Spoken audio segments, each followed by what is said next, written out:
விஷால் ரொம்ப ஒரு நல்ல ஹியூமன் பீயிங் நிறைய பேர் சொல்லியிருக்காங்க. பட் சில வருத்தங்கள் வந்து எனக்கும் விக்ராந்துக்கும் இருக்குது. அது நான் இங்கே கேட்கணும்னு நினைக்கிறேன். பாண்டியரானில் பார்த்துருப்பீங்க, அவருக்கும் லக்ஷ்மி உண்டான கெமிஸ்ட்ரி வந்து ரொம்ப நல்லா இருந்தது.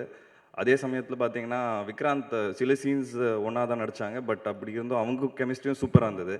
ஆனால் இந்த படத்தில் வந்து லக்ஷ்மண் மட்டும் ரிப்பீட் பண்ணியிருக்காரு. ஏன் வந்து விக்ராந்தும் இந்த படத்தில் ரிப்பீட் பண்ணலன்னு எனக்கு ஒரு சின்ன வருத்தம் இருக்குது.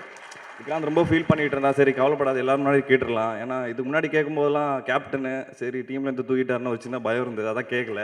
சரி அதை உங்கள் முன்னாடி கேட்டு அவர் பேசும்போது இது பதில் கொடுத்தாருன்னு நல்லா இருக்கும்னு நினைக்கிறேன். இன்னொரு விஷயம் கேட்கணும்னு நினச்சேன். பாண்டியன் ஆட் ஷூட்டிங் அப்போ பார்த்தீங்கன்னா எனக்கும் ஷூட்டிங் போயிட்டு இருந்தேன், அதான் ஸ்பாட்டுக்கு போக முடியல. பட் மதுரையில் வந்து ஒத்தக்கடை சாங் பண்ணும்போது போனேன். அங்கேயும் பார்த்தீங்கன்னா லக்ஷ்மணன் இல்லை. அதுக்கப்புறம் சரி எப்படியாவது நேரில் பார்த்து இந்த படத்தில் ஹாய் சொல்லணும் அப்படின்னு நினச்சேன். அப்போது அவருக்கு இந்த மாதிரி நான் வரேன் இன்றைக்கி ஷூட்டிங்கு, sorry I am doing some intimate scenes with Lakshmi Menon, don't disturb me today அப்படின்னு மெசேஜ் அனுப்பிச்சாரு. சரி என்னடா இது, சரி இன்னொரு நாள் வந்து ட்ரை பண்ணலாம், சரி ஐ வில் கம் டுடே அப்படின்னு. Sorry I am doing some underwater scenes with Lakshmi Menon, don't disturb me today அப்படின்னாரு. அது என்னன்னே தெரில, அவ்வளோ ப்ரொடெக்டிவாக இருக்கார். சரி ஒரு நாள் வந்து சொல்லாமல் இல்லாமல் போயிடலான்னு போயிட்டேன். பயங்கரமாக வர வச்சார். லஞ்செலாம் ஒன்றா சாப்பிட்டோம், கேரவன் நிறைய நேரம் பேசிட்டு இருந்தார். பரவாயில்ல இன்றைக்கி ஆள் வேறு மாதிரி இருக்காரு, சரி எனக்கு நேரில் பார்த்துடலாம் அப்படின்னு நினச்சேன்.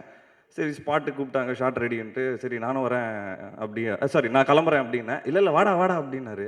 சரி இன்றைக்கி ஹாய் சொல்லிடலாம். அங்கே போய் பார்த்தா தான் தெரியுது லக்ஷ்மணனுக்கு ஷூட் இல்லை இன்றைக்கி. அதனால தான் இவ்வளோ ஆசையாக கூப்பிட்டாரு அப்படின்னு நினச்சேன். ஸோ தயவுசெய்து நீங்கள் பேசும்போது கொஞ்சம் பதில் கொடுத்தீங்கன்னா நல்லாயிருக்கும். ஏன் இவ்வளோ ப்ரொடெக்டிவாக இருக்கீங்க லக்ஷ்மணன் வச்சுக்கிட்டு? கொஞ்ச நாளாக வந்து ஒரு 18 இயர் ஓல்டு மாதிரியே பிஹேவ் பண்ணிகிட்டு இருக்காரு. அது என்னன்னு எனக்கும் புரியல. ஸோ சொன்னால் நல்லாயிருக்கும். பாலு விஷ்ணு அது தெரியும், தூண்டி விட்ட ஒரு விஷயம் தான் அது. அவராக நினச்சி கேட்கல. என்ன பிரச்சனைனா, நான் லக்ஷ்மி மேனனை ப்ரொடெக்டிவ் பண்ண விருப்பப்படல, உன்னை தான் ப்ரொடெக்டிவ் பண்ண விருப்பப்படுறேன். ஏன்னா 17 வயசு பொண்ணு, அந்த பொண்ணு உங்கள் அப்பாவே உன்னை அரெஸ்ட் பண்ணுற அளவுக்கு எந்த ஒரு சூழ்நிலை ஏற்படக்கூடாதுன்றதுக்காக தான் நான் வந்து உன்னை தள்ளி தள்ளி வச்சேன். அது ஏன் ஏன் ஏன்னா நம்ம படத்தில் தான் பார்ப்போம், அப்பா விளங்க மாட்ட பையன் வந்து ஜெயிலுக்கு போக, அந்த மாதிரி விஷ்ணுவுக்கு வந்து ஒரு நிலைமை வந்துடக்கூடாதுன்றதுக்காக தான் அவர் தப்பாக நினைக்கிறார். ஏன்னா அவர் வந்து விஷ்ணு வந்திருக்காருன்னு சொன்னோடனே சரி ஓகே உள்ளே வாங்க மீட் பண்ணிட்டு அவர் வந்து ஃபஸ்ட்டு அப்படியே நோட்டம் விடுவார். தெரியும் இல்லை இங்கே இல்லை அவங்க இல்லை, வா உள்ளே உட்காருன்னு. அதுக்கப்புறம் வந்து அவர் இந்த படத்தில் வந்து நான் தனஞ்சயன் சாருக்கு நான் கண்டிப்பாக நான் எப்படி நான் லேட்டராக டெலம் அந்த நன்றியை நான் சொல்லிக்கிறேன். ஃபஸ்ட்டு இவரை முடிச்சிடுறேன். ஏன்னா இவர் கிளப்பி விட்ட சர்ச்சை வந்து அப்புறம் நம்ம அதுக்கே பதில் சொல்ல வேண்டியது இருக்கும். லக்ஷ்மி மேனன் என்னோட கெமிஸ்ட்ரி வந்து டெஃபினட்டாக எல்லோரும் பார்த்த ஒரு விஷயம். பாண்டியநாட்டில் நீயும் பார்த்த. விக்ராந்துக்கு வாய்ப்பு வந்து இனிமே சேர்ந்து என்னோட நடிக்கக்கூடாது, தனியாக நடிக்கணுன்ற முயற்சியில் தான் நாங்கள் விஷால் ஃபிலிம் ஃபேக்ட்ரியில் முயற்சி பண்ணுறோம்.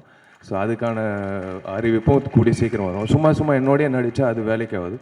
அது அடுத்தபடி வந்து விக்ராந்துக்கு வந்து தனி சோலோ ஹீரோவாக ஜெயிக்கணும், அதுக்கான முயற்சி தான் இருக்குது. இதுக்கு மேலே நீ வந்து லக்ஷ்மி மேனன் பற்றி எங்கேயாவது வெளியில் பேசின, இந்த கிரிக்கெட் பேட் நீ வாங்கின அந்த கிரிக்கெட் பேட்டாலேயே நீ வந்து பதில் சொல்ல வேண்டியது இருக்கும், நான் பதில் சொல்ல வேண்டியது இருக்கும். எல்லாரும் விஷால் வந்து லக்ஷ்மி மேனன் லவ் பண்ணுறான்னு நினைக்கிறீங்க, ஆனால் இவர் வேற ஒருத்தர் லவ் பண்ணுறாரு.